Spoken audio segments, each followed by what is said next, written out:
சுதந்திரம் என்பது சும்மாவா வந்ததே. பிளாசி முதல் செங்கோட்டை வரை உரை ஓவியம். சுதந்திரம் என்பது சும்மாவா வந்ததே. தோண்டியா வாக் பிறகு வேங்கடாத்ரி நாயக் பிரிட்டிஷ் படைகளை ஒப்பிட்டு பார்க்கும்போது இவர்கள் மிகச்சிறிய படைபலம் கொண்டவர்கள்தான். ஆனால் எந்த தைரியத்தில் இவர்கள் பிரிட்டிஷாரை எதிர்த்து போரிட்டார்கள் தாயே? சிறுவனே சிவா, இவர்கள் பிரிட்டிஷாரை மட்டும் எதிர்த்து நின்று போரிடவில்லை. மேலும் படைபலம் அதிகம் கொண்டிருந்தவர்கள் எல்லாம் சுற்றிலும் நின்று அடித்தார்கள். ஒரு பக்கம் மராட்டியர்கள், மறுபக்கம் ஹைதராபாத் நிசாம், அடுத்து மைசூர் உடையாரின் படைகள். இவர்களுடன் சேர்ந்து படைபலமும் ஆயுத பலமும் மிக கொண்டிருந்த பிரிட்டிஷ் கம்பெனி படைகள்.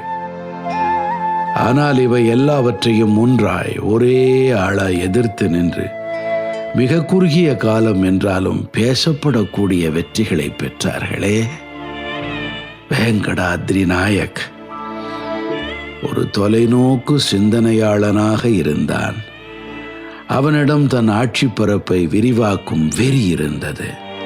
சுப்பிரமணியா காட்டை கைப்பற்றினான். மங்களூருக்கும் சஹயாத்ரி மலைகளுக்கும் இடையே கேந்திர முக்கியத்துவம் வாய்ந்த கணவாய் பகுதியை தன் வசமாக்கினான். அரகெரேவில் பிரிட்டிஷாரின் படைகளை தாக்கி ஓட ஓட விரட்டினான். மைசூர் உடையார் அனுப்பிய 2500 வலிமை மிக்க படையையும் தோற்கடித்தான். வேங்கடாத்ரி நாயக்குக்கு புல் ராஜா, பல்லம் ராஜா என்றெல்லாம் மக்கள் பெயர் சூட்டினார்கள். மக்கள் செல்வாக்குடன் பிரிட்டிஷாருக்கு எதிரான போர் வெற்றிகளை பெற்று வந்த வேங்கடாத்ரி நாயக்கை தோற்கடிக்க முயன்றான் வெல்லஸ்லி. வேங்கடாத்ரி நாயக்கின் எழுச்சியை வெல்லஸ்லி சாதாரணமாக எடுத்துக்கொள்ளவில்லை. மங்களூரில் இருந்து படைகள் வந்தன. பாம்பே, பிடுனூர், சோந்தா ஆகிய இடங்களில் இருந்து பிரிட்டிஷ் படைகள் வந்தன. ஐகூரை சுற்றிலும் இருந்த சின்ன சின்ன கிராமங்களில் புகுந்த அந்த படைகள் வேங்கடாத்ரி நாயக்குக்கு எதிரான கருத்தோட்டத்தை மக்களிடம் விதைத்தார்கள். அவனுக்கு ஆதரவானவர்களை கொடூரமாக கொன்று ஆதரவாளர்களின் எண்ணிக்கையை கணிசமாக குறைத்தார்கள். வழக்கமான உத்தியுடன் வேங்கடாத்ரி நாயக் படைகளுக்கு உணவு கிடைப்பதை தடுக்க வேண்டும் என்று திட்டமிட்டு செயல்பட்டார்கள். இதற்கு கிட்டத்தட்ட 3 வருடங்கள் அவர்களுக்கு தேவைப்பட்டது.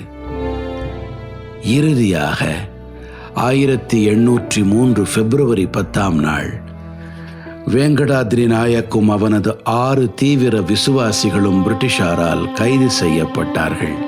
அதுவும் அவர்களுக்கான உணவு கிடைக்கும் அனைத்து பாதைகளையும் பிரிட்டிஷார் தடுத்துவிட்ட நிலையில், உணவு தேடி அலைந்த அந்த நெகிழ்ச்சியான நிலையில்தான் பிரிட்டிஷார் அவர்களை கைது செய்தார்கள். பிடிபட்ட அனைவருமே பிரிட்டிஷாரால் கொல்லப்பட்டார்கள்.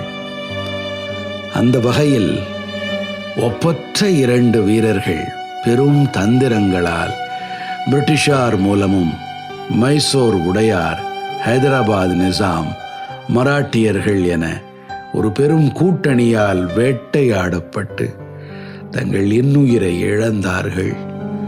இந்த வீரர்கள் வரிசையில் அதே போன்றதொரு விடுதலை எழுச்சி உணர்வுடன் தீரத்துடன் போரிட்டான் ஒருவன். அவனுடன் உள்ளூர் விவசாயிகள் பெருமளவு இணைந்து கொண்டதால் அந்த எதிர்ப்பு பெரும் சக்தி வாய்ந்ததாக திகழ்ந்தது. வெறும் 500 பேரை வைத்துக்கொண்டு மாபெரும் கூட்டுப்படையை 5 நாட்கள் தாக்குப்பிடித்து எதிர்கொண்டானே, அவன் பெயர் கொப்பல் வீரப்பா. இவன் மேற்கொண்ட கிளர்ச்சியால் மக்கள் மத்தியில் பெரும் மனமாற்றங்களும் ஏற்பட்டன.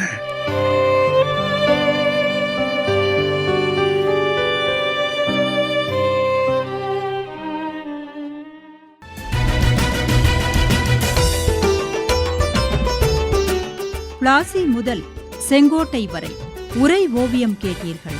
ஆசி கூறி வாழ்த்திடவே அஞ்சிடுவார் பெரியோர், மாசு பேசி மயக்கிடவே முனைந்து நிற்கும் சுற்றம். இருந்த போதும் லட்சியத்தில் வீறு நடை போட்டு இன்னுயிரை தந்தவர்கள் எத்தனையோ எத்தனை. படைப்பு சென்னை வானொலி நிலையம்.